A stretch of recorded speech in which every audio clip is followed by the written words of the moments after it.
Olá, pessoal! Vamos então dar início à nossa segunda e última aula virtual. Bem, hoje nós iremos falar um pouco sobre informática. Vamos juntos aprender aqueles pontos essenciais para o desenvolvimento de um bom trabalho do agente de combate a endemias. A nossa aula de hoje teremos como nosso primeiro objetivo compreender um pouco dos computadores utilizados para pesquisa, um pouco da vantagem de cada um e, na sequência, aprenderemos também sobre informática e os seus mais variados papéis no nosso dia a dia. Veremos também o básico sobre a internet, sobre as suas vantagens e desvantagens e estudaremos dois dos principais programas para o trabalho de agente de combate a endemias. Como o nosso tempo é curto, o objetivo do curso é só fazer uma noção de informática. Não iremos aprofundar nos assuntos, mas iremos finalizar a disciplina conhecendo um pouco mais sobre informática. Então, vamos começar? Bom, quando se deseja aprender algo novo na vida, é necessário desenvolver a teoria e só depois aplicá-la na prática.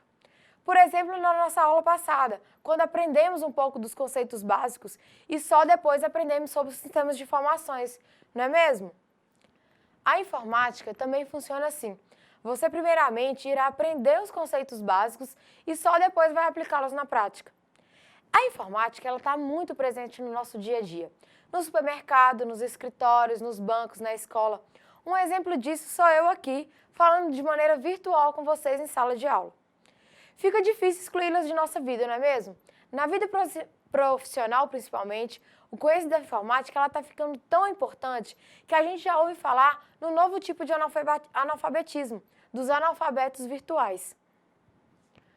O desconhecimento da informática, ela exclui as pessoas das disputas por melhores oportunidades de emprego. Mas, felizmente, a informática não é difícil e com um pouquinho de dedicação, qualquer pessoa poderá ser um usuário competente do computador. E o mais importante, a gente nunca deve parar de estar sempre aprendendo e aperfeiçoando, porque a informática ela também não para e ela está sempre mudando, está sempre trazendo coisas novas para a gente. Primeiramente, eu gostaria de apresentar para vocês os nossos companheiros de pesquisa, que são os computadores. E para realizar uma classificação, para ficar mais fácil de entender, é preciso adotar critérios quanto à relação dos computadores. Os critérios ele pode ser de finalidade de uso, pode ser quanto ao tamanho dos computadores, o processamento, entre outros. No entanto, não há um critério padronizado e para isso, a gente não precisa estabelecer categorias de computador distintas, uma vez que a informática ela é muito dinâmica. No entanto, para vocês, nós vamos aprender um pouco dos principais computadores utilizados para pesquisa. Nós vamos descrever conjuntos de computadores mais comuns. O primeiro que a gente tem aí no slide, que vocês podem ver, é o computador de mesa, que é o mais comum. Ele é utilizado principalmente no local de trabalho, para escrever os relatórios e para fazer as análises. Com o avanço da tecnologia, surgiram os outros computadores, os computadores portáteis. Esses computadores eles têm uma autonomia maior e possuem horas de uso longe de uma tomada, por exemplo. Eles não precisam estar conectados à rede elétrica. Assim, isso é possível graças ao uso de baterias que eles contêm. Entre eles estão os notebooks, que podem ser levados para o trabalho de campo. No entanto, foi só com o surgimento dos notebooks que nós ganhamos uma maior autonomia. Esses começaram a ser preferidos para serem levados a campo porque elas apresentam uma maior facilidade. Ou seja, eles têm uma portabilidade maior por serem menor e por serem mais leves de serem carregados. Então, você consegue deslocar com o equipamento mais facilmente. Por fim, a gente tem os tablets, que são aparelhos utilizados quando você precisa aplicar um questionário. Ele funciona mais ou menos como um papel mesmo, você consegue preencher os dados de uma pesquisa e aí, por ele ser mais fácil, você consegue ir perguntando para o seu ouvinte e ir preenchendo de maneira mais rápida, além de ser extremamente leve e fácil de carregar. Agora que começamos a aprender como diferenciar esses tipos de computadores, precisamos também compreender um pouco mais sobre o funcionamento da informática. O conceito de informática, ele pode ser entendido como automatização da informática, ou seja, A gente chama de informática tudo que utiliza informação de modo automático, mas nem sempre a informática está associada apenas aos computadores, aqueles que a gente já está cansado de estudar. Existem no nosso dia a dia vários exemplos de uso da informática, sem a utilização necessariamente de um computador. Imagina, por exemplo, quando você chega na porta de um shopping. Logo que você se aproxima da porta, a porta se abre. Quando essa porta se abre, ela vai fazer isso através de sensores eletrônicos, que permite que você entre. Nesse caso, após a coleta dos dados feito pelo sensor que está lá pregado na porta, gerou uma informação de que alguém estava desejando entrar. Essa informação, então, ela foi tratada de maneira automática. Isso que é informática. É interessante notar que a língua portuguesa, ela traz a palavra informática para a gente através da contração de duas palavras. A palavra informação mais a palavra automática. A seguir, nós apresentaremos a informática e suas ferramentas mais utilizadas em diversas áreas. Vou dar para vocês o primeiro exemplo. Por exemplo, no comércio, quando a gente tem para gerir o estoque, para a gente ver quanto que sai de determinada mercadoria, quanto que chega, para isso a gente utiliza a informática. Além daquele código de barras que está presente na maioria dos produtos, ali também é informática. Um outro exemplo é na pesquisa científica. Lá a gente usa a informática como suporte para cálculos difíceis e demorados e também para leitura de dados de maneira mais fácil. Como eu falei para vocês, os dados daqueles sistemas de informação da última aula. No banco também, a informática está muito presente. O caixa eletrônico que a gente faz a utilização, a gente tem sempre muita informática envolvida ali. Além dos cartões de débito, dos cartões de crédito, das pessoas que utilizam também o home bank, que é o banco ali através do computador em casa, e outras coisas. Entre várias situações do nosso cotidiano, a informática ela vai estar presente. No turismo, por exemplo, utiliza a informática para fazer a reserva de carros, para o gerenciamento de hotéis, de agências de viagens e até para o planejamento de eventos. Além disso, a informática está presente quando ela divulga informações em eventos turísticos, roteiros turísticos, entre outros. Na saúde, a informática ela vai ser usada para monitorar a saúde dos pacientes, para realizar diagnósticos, aqueles exames de imagem que a gente faz, para fazer o controle dos prontuários médicos e para realizar atividades da estrutura de vírus, para elaborar uma vacina nova, por exemplo. No lar também a gente tem a presença da informática. A informática ela está na segurança das residências, naquelas câmeras que a gente instala. Além disso, quando se escreve um e-mail, até mesmo para realizar os orçamentos domésticos, a gente tem a presença da informática. É muita coisa, não é mesmo? Como você pode perceber, hoje, a informática e os computadores eles estão espalhados por todos os lugares que a gente olha. Você será levado, portanto, de forma direta ou indireta a interagir com a informática. Seja na hora de atravessar uma rua, no momento que o sinal abre, ou até de comprar qualquer produto que seja, na mercearia mais simples da esquina. Logo, é muito importante que você aprenda a lidar com a informática e com esses computadores. Afinal, tudo leva a crer que ela, daqui a pouco tempo, vai ser tão importante quanto saber ler e escrever, se já não for. Em praticamente todos os campos da atividade humana, há uso da informática, seja de forma direta ou indireta. Então, como que funciona esse computador? Vamos acompanhar, então, um pouco desse funcionamento? O que o usuário ele tem que fazer para um computador execute uma função que ele quer?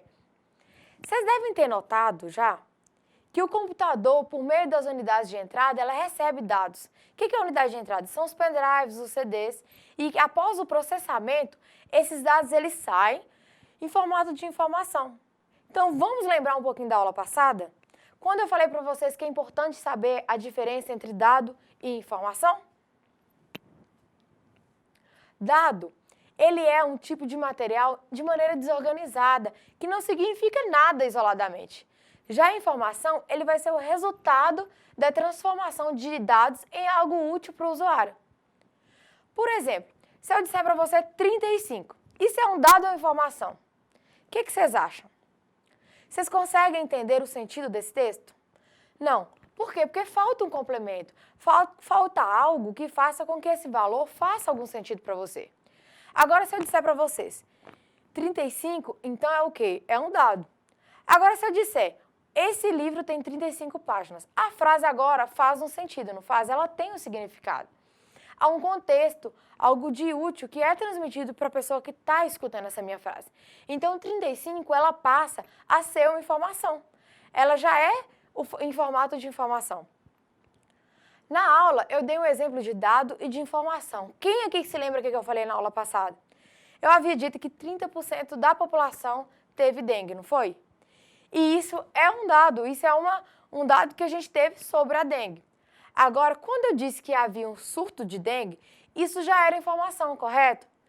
É assim que funciona. Os dados, eles são analisados e passam a ser uma informação, eles transmitem uma ideia. No entanto, antes de criarmos essas informações, nós precisamos aprender um pouco de quanto elas pesam. Bom, é isso mesmo, não estranhe. Quanto que elas pesam? Da mesma forma que nós utilizamos unidades para medir o peso ou a distância, como quilograma e quilômetro, a gente precisa de unidades para saber o tamanho de determinados arquivos no nosso computador. Isso torna imprescindível quando a gente precisa acrescentar um programa novo para analisar um dado que você coletou no seu trabalho, ou, por exemplo, quando você precisa copiar um arquivo de um banco de dados. É extremamente importante que saibamos quanto que o programa a ser instalado vai ocupar e quanto o tamanho necessário para armazenar esse arquivo no seu computador, para eles serem copiados, quanto que vai ser esse tamanho. Dessa forma, então, nós precisamos saber se o disco rígido de nossa máquina ele vai suportar o programa a ser instalado, ou seja, se tem espaço suficiente para armazenar os arquivos copiados. Para isso, então, foram criadas uma série de unidades. Byte, kilobyte, megabyte, gigabyte. Alguém aqui já ouviu falar dessas expressões? Eu vou mostrar para vocês essa tabela aqui. Eu não quero que ninguém decore esses valores. Eu só gostaria que vocês compreendessem um pouco o tamanho de cada arquivo que vocês estarão colocando no seu computador. Por exemplo, quando nós vamos abaixar a apostila dessa disciplina aqui, lá fala que ela tem 480 KB. É muito, o que vocês acham? Todo mundo aqui já baixou a apostila? Bom, gente, não tem desculpa. Eu vou falar para vocês que é pouco. Menos do que uma música daquele cantor que vocês escutam todos os dias. Ficou claro, gente? Bom, visto isso, eu vou passar para uma parte que eu aposto que todo mundo aqui domina. E que eu acho que eu nem precisaria explicar essa parte para vocês. É a internet. Nós vamos aprender um pouco das principais vantagens e desvantagens dessa ferramenta. Todo mundo aqui já usou a internet alguma vez na vida, correto? Ou não? Gente, é possível afirmar isso, que a maioria das pessoas já usaram a internet na vida devido ao crescimento significativo da internet no Brasil. No ano de 2000, cerca de 2,9% da população ela tinha acesso à internet. Em 2008, esse valor ele já passou para 34,4% da população. Em 2014, esse dado já é 50% das casas que já tinham internet. Eu trouxe aqui alguns dados interessantes para vocês darem uma olhada. O número de pessoas que usam a internet todos os dias é de 37%. Eu confesso que eu estou dentro desses 37%. Quem aqui também está dentro dessa estatística? Essas pessoas elas ficam conectadas, em média, cerca de quase 5 horas por dia. E durante os finais de semana, um pouquinho menos, 4 horas e meia, por aí. Esse tempo, ele chega a ser superior aos brasileiros que ficam diante da televisão, que é 4 horas e meia, mais ou menos, durante a semana, e 4 horas e 15 minutos aos finais de semana. Olha como que a tecnologia, ela domina as nossas vidas. As pesquisas, elas afirmam ainda que os usuários, eles utilizam a internet principalmente para se informar. Cerca de 67% eles utilizam a internet para notícias, informações de modo geral. Para passar o tempo livre, esse valor é um pouco menor, 38% das pessoas. E para estudar, apenas 24% utilizam a internet. E eu espero que todo mundo aqui que usa a internet esteja dentro desse 24%, hein? Pelo menos enquanto estiver acontecendo a minha disciplina. Eu vou querer saber lá no fórum. Eu posso afirmar ainda que a grande maioria de vocês já deve ter utilizado a internet para alguma rede social ou para bater papo com algum amigo que está longe. Além disso, todos aqui devem ter alguma conta ativa em alguma rede social, não é mesmo? Mas, em algum momento vocês já pensaram como que será que isso funciona? Como que essa tal rede ela alcança mundialmente? Eu posso estar aqui na minha cidade e falar com meu parente que está lá em outro estado? Alguém aqui já perguntou, afinal, como é que é essa internet? O que é essa internet?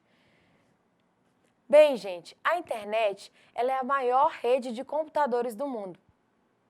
O nome internet ela tem sua origem no termo interconexão de redes. Porém, a internet ela consiste em milhares de redes conectadas em todo o planeta.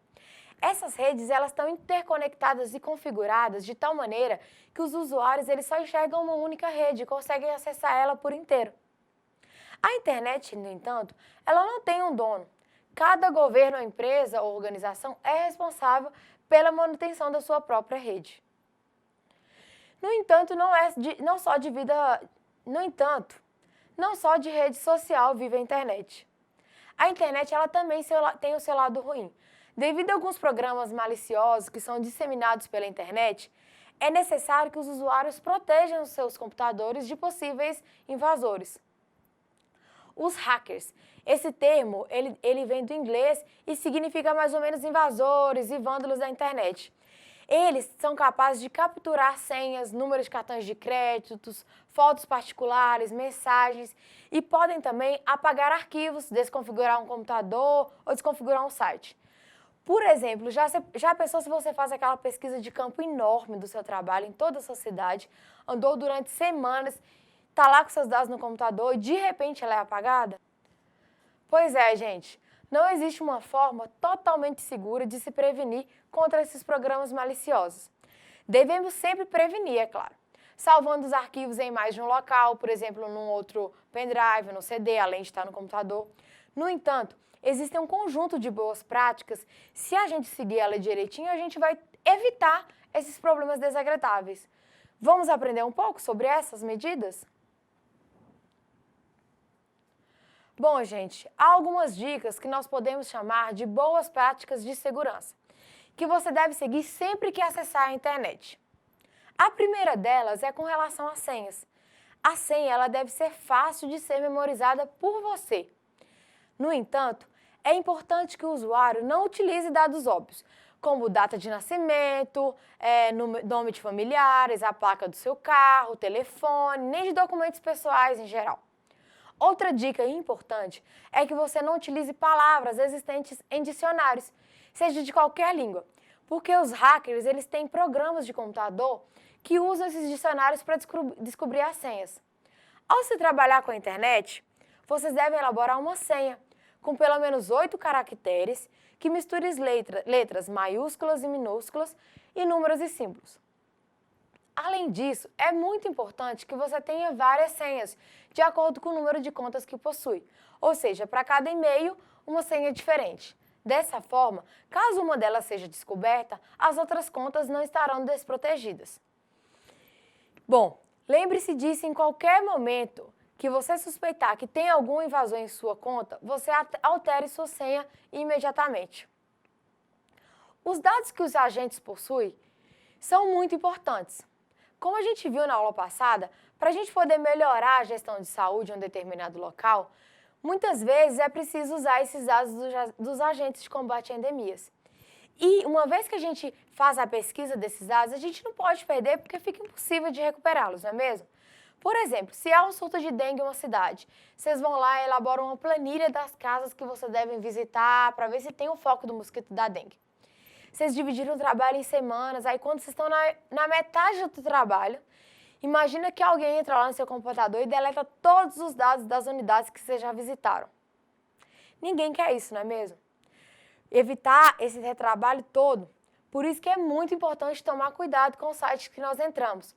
E com os pendrives, os CDs que a gente coloca no nosso computador de trabalho, para evitar toda a situação desagradável. Tudo ok? Ficou claro para todo mundo essa parte? Bem, galera, nós temos também um grande aliado contra esses vírus, que tanto atrapalham o nosso dia a dia. São os chamados antivírus. O uso de programas antivírus são importantes para detectar, anular e eliminar um vírus de um computador. No entanto, a gente nunca pode esquecer de manter esse antivírus sempre atualizado e sempre solicitar que ele faça uma varredura nos arquivos do computador para verificar se tem a presença de algum vírus. Bem, agora que nós tivemos uma noção superficial sobre esses importantes pontos do computador e do seu funcionamento, nós vamos falar um pouquinho sobre aqueles programas que serão de maior importância para o trabalho do agente de combate a endemias. Que fique claro, ninguém vai sair daqui expert nesses programas. Nós vamos ter o quê? É apenas uma noção mais superficial do que esses programas podem trazer para facilitar o nosso trabalho. E eu quero que todo mundo saiba quando utilizar um tipo de programa e quando utilizar o outro. O ser humano, ele tem como característica repassar o conhecimento adquirido para as próximas gerações. Para realizar isso, sempre foi utilizado a escrita e as ilustrações, correto? Desde o tempo dos homens da caverna. Antigamente, no entanto, tudo era feito à mão, o que tornava esse trabalho muito lento e muito custoso para o escritor. No entanto, houve o avanço tecnológico, aquela chegada à máquina de escrever, que alguém aqui já deve ter visto, que tornava o processo de redação um pouco mais rápido através da datilografia. Algum de vocês aqui chegou a fazer curso de datilografia? Bom, a máquina de escrever, porém, ela não permitia que a gente inserisse figuras, quadros, tabelas, além de apresentar outras limitações. Já com a chegada do computador e dos aplicativos de processamento de texto, tudo mudou. Foi possível produzir textos com figuras, foi possível corrigir os textos. Alguma vez você já teve aqui que utilizar a máquina de escrever? Imagine que você tinha que redigir um texto enorme que não podia conter nenhum erro de digitação. Sendo que aí você, infelizmente, errava uma letra de uma figura lá no final do texto. O que você tinha que fazer? Provavelmente você digitaria o texto de novo, não é mesmo? Pois é. Muito mais simples é resolver isso quando a gente tem um processador de textos no computador. Pois um erro desse ele pode ser facilmente apagado apenas com a tecla Delete. O uso de um processador de textos, em geral, ele segue a seguinte sequência. Primeiro você vai lá, digita o texto, na sequência você faz a edição desse texto, insere figuras, tabelas ou alguma coisa, e na sequência você vai substituir alguma palavra que você escreveu errado, acrescentar uma acentuação, uma pontuação e outras coisas. Também, nesse tipo de formatador de texto, você pode fazer a formatação do documento com uma aparência específica, por exemplo, pode colocar uma coluna, 2 colunas, e na sequência você pode armazenar esse documento. Isso pode ser num pendrive, num CD, ou você pode simplesmente fazer a impressão desse documento e finalizar aí. A digitação, ela é muito semelhante à datilografia, que a gente aprendeu lá atrás na máquina de escrever. Você aperta uma tecla e o resultado ele é transmitido para a tela do computador, a partir do ponto de inserção, que nada mais é do que aquela barrinha vertical que ela fica piscando na edição do texto, no documento onde você deseja iniciar a redação daquele texto. No entanto, no teclado do computador existem uma série de teclas especiais que pode lhe deixar muitas vezes com algumas dúvidas e que combinadas geram alguns resultados um tanto diferentes. Vamos aprender um pouquinho mais delas? Para ficar mais fácil, eu vou dar alguns exemplos dessas teclas especiais e citar a função de algumas delas.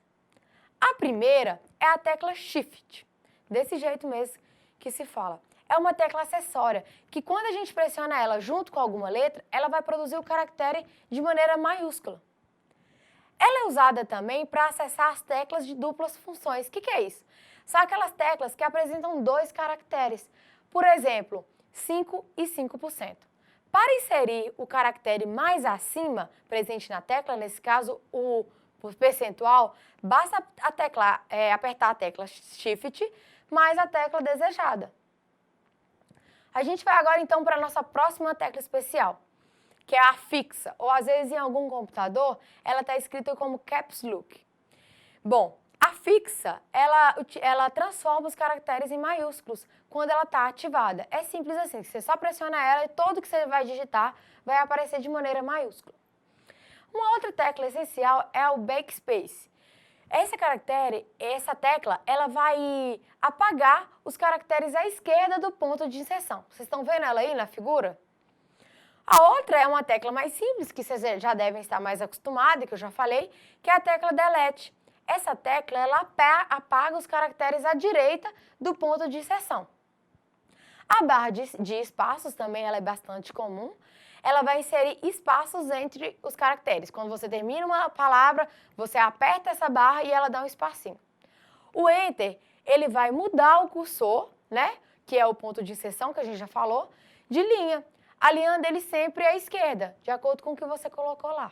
E vai ser essencial quando você quer iniciar um novo parágrafo no seu texto. A tecla Home, muita gente não conhece, mas ela vai posicionar o cursor, que é o ponto de inserção, no início da linha. Ela vai servir para isso.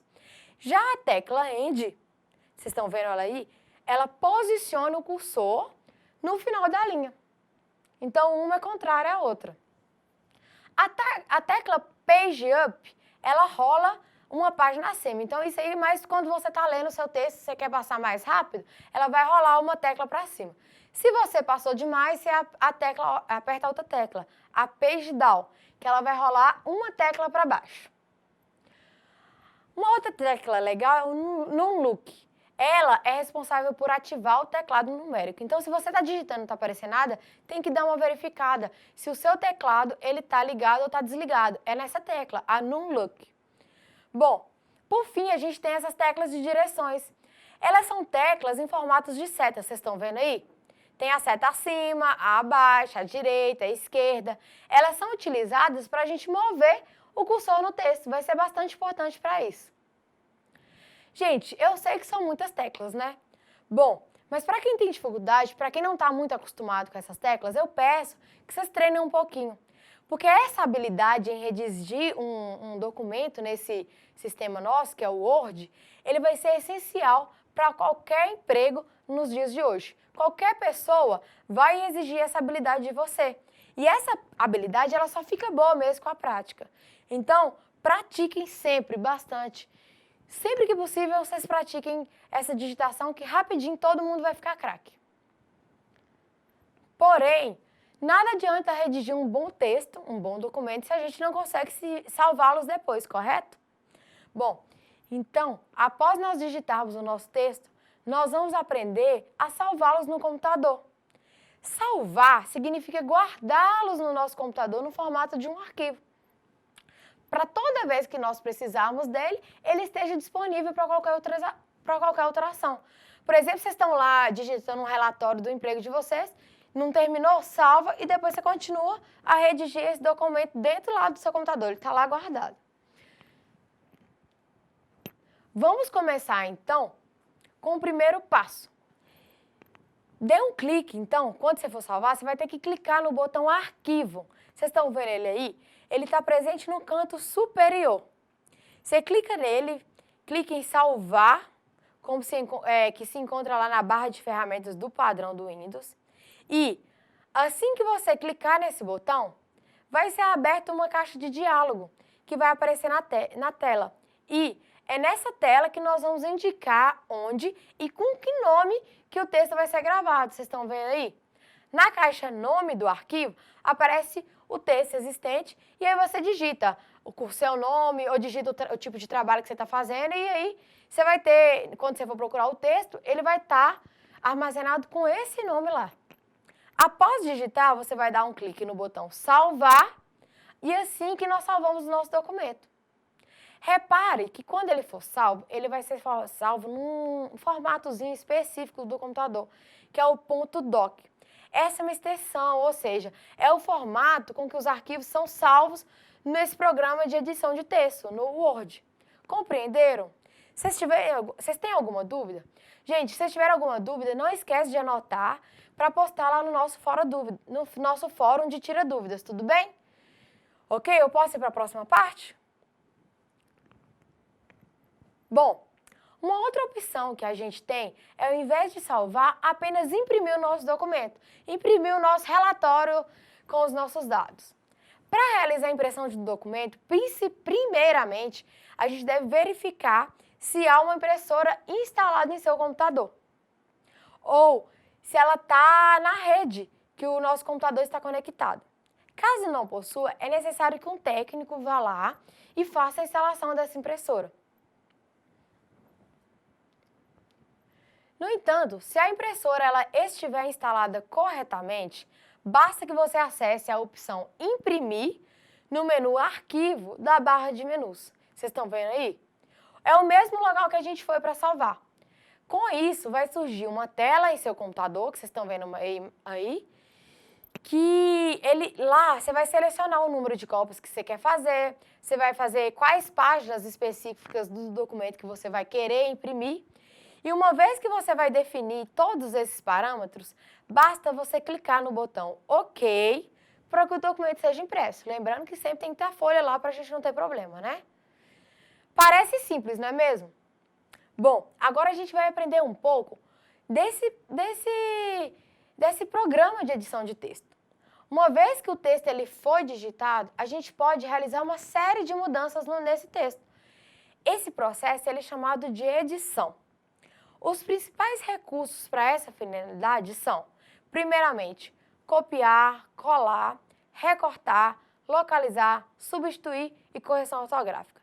A gente vai aprender um pouquinho de cada um desses textos para facilitar quando vocês forem redigir um documento.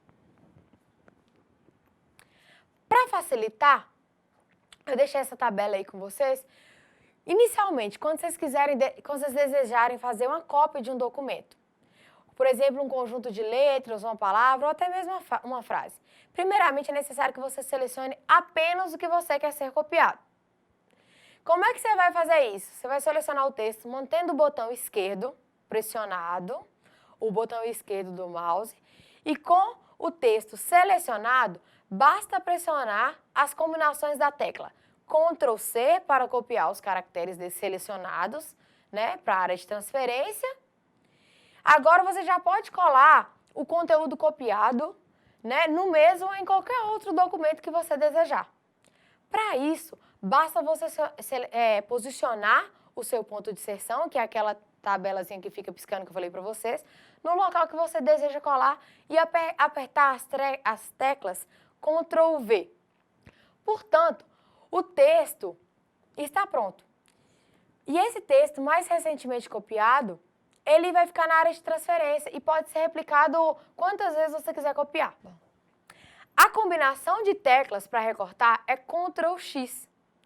E para realizar essas operações de colar, copiar e alterar, você pode usar o mouse em vez do teclado se preferir.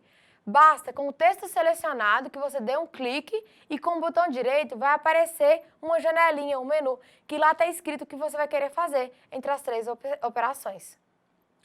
Outra forma muito comum de fazer a edição dos seus documentos é por meio de um recurso chamado localizar, no qual você instrui o seu processador de texto, vai instruir o seu Word a percorrer todo o documento que você digitou e procurar um conjunto de caracteres específicos. Pode ser uma palavra, por exemplo. Toda vez que o processador de texto encontra essa palavra, ele vai poder, por exemplo, substituir um texto por um outro que você vai querer. Por exemplo, se você quiser substituir ponto por vírgula, né? Você vai lá, para acessar esse recurso, basta você clicar em editar, lá na barra de menu, e depois clicar na opção localizar.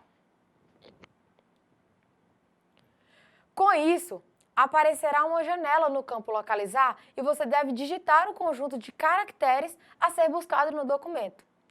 Já no campo substituir, por exemplo, você vai digitar o que você quer mudar. Por exemplo, você quer substituir ponto por vírgula. Aí você vai colocar nesse segunda caixa a vírgula. No entanto, você não pode deixar esse campo em branco, que senão vai apagar todas as ocorrências do texto. Tudo que você mandou substituir, vai substituir para o espaço em branco. Para a inserção de uma tabela, por exemplo, basta que você acesse o menu Tabela na barra de menus do seu Word. Em seguida, você deve abrir o menu Inserir e clicar na opção Tabela. Nessa tela, você deve configurar o número de colunas e linhas da tabela que você deseja, de acordo com o que você vai escrever. E é só clicar no botão OK. E aí vai inserir a tabela no seu documento. Para escrever dentro dessa tabela, que a gente chama de células, é feita normalmente como se fosse qualquer outra parte do texto. Basta você clicar o cursor lá e começar a digitar o que você deseja. Outros itens de formatação frequentemente são muito utilizados para o alinhamento dos parágrafos e, por exemplo, o espaçamento entre as palavras que você escreve entre as linhas do seu texto. Para acessar esses itens, é só você clicar na opção Parágrafo, indicado aí pela seta. Nessa tela, você pode selecionar o alinhamento dos parágrafos. Entre as opções, a gente tem a esquerda, centralizada, direita, justificada. E assim, deixar o seu texto muito mais organizado e bonito. Já o campo de espaçamento entre linhas, existente nessa tela, ele vai ter como as principais opções simples, e meio e duplo. Esse campo ele gera distância entre uma linha do texto e outra. E aí você vai poder optar se você quer uma linha mais simples, que vai estar mais próxima, ou uma linha de 1,5 para ficar mais afastada, de acordo com a finalidade do seu texto. Você também pode definir as margens da página do seu documento, ou seja, a distância que o seu texto vai ter, né, até o início da região da impressão do documento. Existem, no entanto, 4 margens, a superior, a inferior, a direita e a esquerda.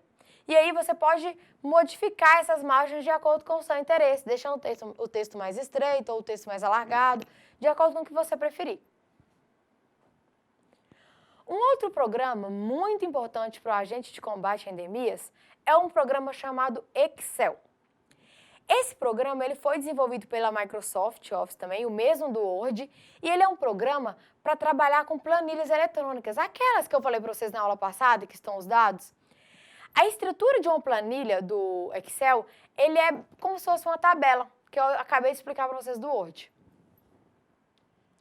Como vocês podem ver aqui nessa figura, portanto, existem uma série de linhas e de colunas para você colocar os seus dados. E essas linhas, elas são nomeadas por números de ordem crescente, partindo-se do número 1, 2, 3, 4, 5 e assim por diante, infinitos números.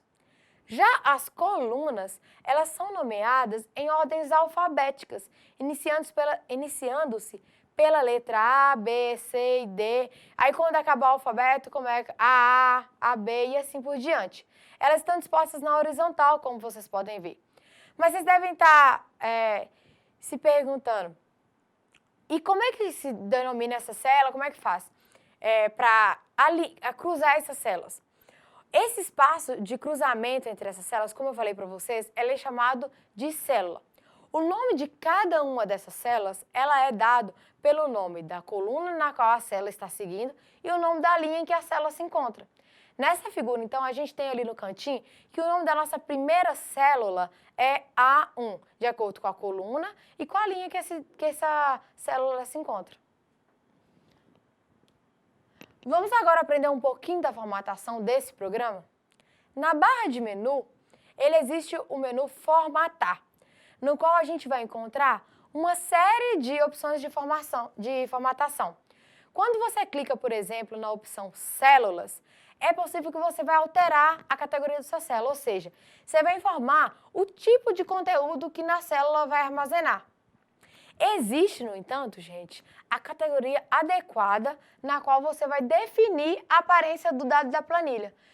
Você precisa saber o que você vai digitar lá naquela célula. Se vai ser, por exemplo, um número, se vai ser um texto, se você vai ser uma data, uma fração, entendeu? E a partir daí que você vai escolher, de acordo com o que está nessa figura aí, qual vai ser o formato da sua célula. E você vai mudar de acordo com aquele dado que você tem. É um pouquinho difícil, né, gente? Mas vamos tentar trabalhar um pouquinho com esse programa que a gente tem, que vai ser essencial para o trabalho de vocês, futuro agente de combate a endemias. Eu deixei na nossa sala virtual, um exercíciozinho bem prático e uma apostila que tem explicando mais detalhadamente cada função, cada tecla, cada função do Word, cada função do Excel. E eu quero que vocês realizem qualquer dúvida, eu quero que vocês postem e me perguntem, que eu estou aqui à disposição para sanar qualquer dúvida. A gente, então, para por aqui, né? Essa é a nossa última aula, foi um prazer falar com vocês. E eu gostaria de agradecer pela atenção, estou disponível, muito obrigada e até uma próxima.